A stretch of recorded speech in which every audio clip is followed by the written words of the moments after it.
1945, the Third Reich is collapsing. A mysterious train departs from Breslau, heavily guarded, bound for the Owl Mountain, and it's never seen again. Some say it carried nothing. Others claim it held Nazi gold worth billions. Was it just a rumor? Then why did the Polish government launch an official search, and how did they walk away with $200 million? In the waning months of World War II, as the Soviet Red Army advanced westward, Nazi Germany was in disarray. Cities were evacuated, and efforts were made to conceal assets from the approaching forces. According to local lore, in early 1945, a heavily guarded train departed from Breslau, present-day Wrocław, laden with valuable cargo. The train was said to be armored and escorted by SS troops, carrying crates marked with Reich insignia. Its destination, the Owl Mountains, a region known for its dense forests and rugged terrain. The train reportedly vanished near Wałbrzych, a city nestled at the foot of the Owl Mountains. No official records documented its departure or arrival, and no physical evidence of its existence was found. Yet, stories persisted, whispers of a concealed tunnel, a hidden train, and treasures lost to time. Central to this legend is Project Riese, German for giant, a massive, clandestine construction endeavor undertaken by the Nazis between 1943 and 1945. This project involved the creation of a complex network of underground tunnels and chambers within the Owl Mountains and beneath Ksia's castle. The exact purpose of Project Riese remains uncertain, with theories ranging from military headquarters to armament factories. What is known is that the construction was carried out using forced labor from concentration camps, with thousands perishing due to the brutal conditions. The unfinished tunnels of Project Riese, some extending for kilometers, have fueled speculation about their potential use as hiding places for valuable assets. The combination of a missing train, a secretive tunnel system, and the chaos of war created fertile ground for the legend to take root. As the Third Reich expanded across Europe, it wasn't just territories and lives that were seized. The Nazis orchestrated one of the most extensive art and treasure looting operations in history, driven by ideology, greed, and a desire to redefine cultural heritage. At the forefront of this plunder was Hermann Göring, Hitler's second-in-command.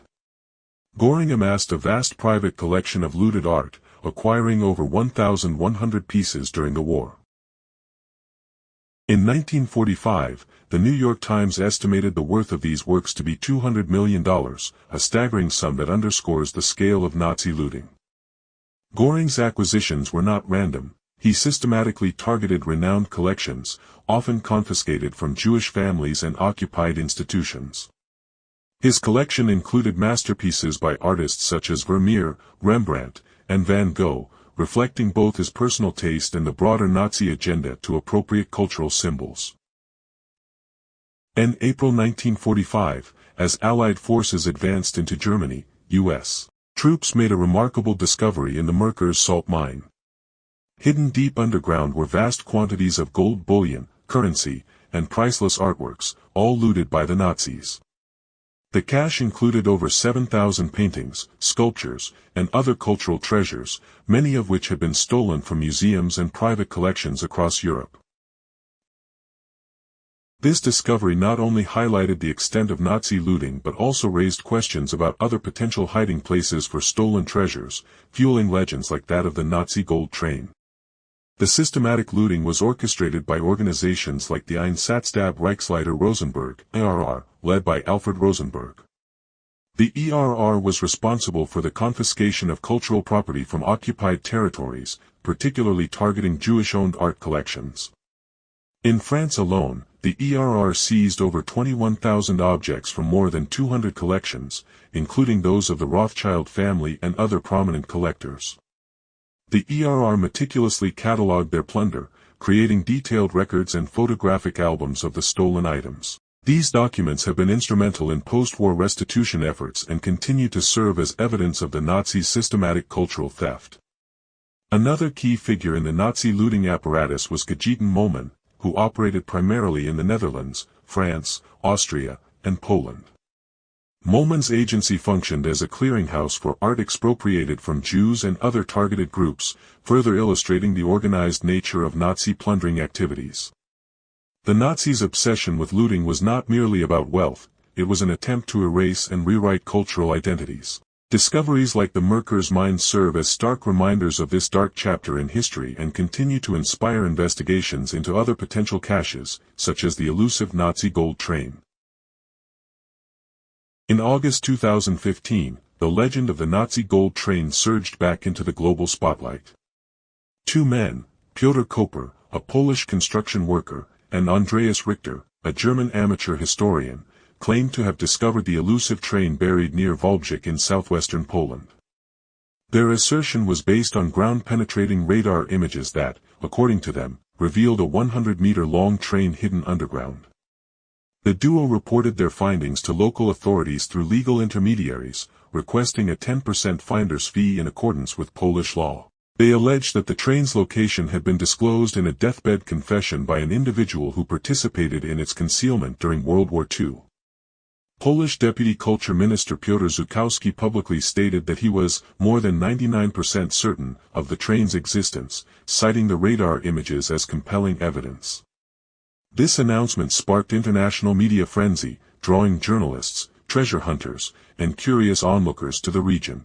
The Polish military secured the alleged site, located near the 65th kilometer of the Wrocław-Wałbrzych railway line, to prevent unauthorized excavations and ensure public safety. In November 2015, two teams were authorized to conduct non-invasive assessments, Koper and Richter's group and a team from the Krakow Mining Academy led by Professor Janusz Madej. By December, Madej's team concluded that there was no evidence of a train, suggesting that the radar images likely depicted natural geological formations. Despite these findings, Koper and Richter remained convinced of their discovery. In August 2016, after obtaining necessary permissions, Koper and Richter initiated a private excavation near the 65th kilometer of the Wrocław-Wałbrzych railway line. The operation involved a team of 64 individuals, including engineers, geologists, chemists, archaeologists, and a military demolitions expert. The privately funded project, costing approximately €116,000, aimed to validate the earlier ground-penetrating radar findings that suggested the presence of a 100-meter-long train. Despite the comprehensive efforts, after 7 days of digging, the team found no evidence of tracks, tunnels, or the train itself. The anomalies detected by radar were ultimately attributed to natural ice formations. While the physical search yielded no tangible results, the media attention significantly boosted local tourism. Wałbrzych experienced a 44% increase in visitors, with officials estimating the publicity's value at approximately $200 million. Historically, the Nazi regime heavily relied on trains to transport almost everything, from troops and military hardware to plundered art, gold, and other valuables. Their railway network was vast and meticulously organized. However, others counter that in the chaos of 1945, with Berlin collapsing and Nazi officials destroying files, many secrets could have simply been lost, destroyed, or deliberately erased. The idea of a Nazi gold train hidden beneath the earth is tantalizing. But the real question remains, could such a train have actually existed? To some, it's a wild goose chase. To others, it's a trail gone cold, but not forgotten. And maybe, just maybe, some trains never arrive, because they were never meant to be found.